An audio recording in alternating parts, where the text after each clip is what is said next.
Смотрите, я уже выставила витрину. Какая красота. А это пряди. Масло. Вкусный, натуральный. Самое главное качество. Кто делал самое главное.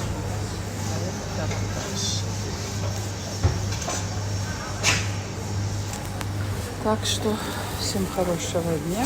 Сейчас я себе делаю кофе. Хочу с вами выпить. Կորցերիս էլ հաջողություն ձեզ եւ բոլորը շատ սիրում եմ իմ սիրելի հետևորդներ գոհ շնորհակալ եմ միշտ ձեզանից հետևում եք ինձ ձեր քաղցր խոսքերը միշտ լսում եմ, պարտում եմ, պատասխանում եմ որ ոչ չեմ հասցնում պատասխանել ինձ կներեք մի օր երկու օր հետո նորից ստարայի պատասխանել ձեզ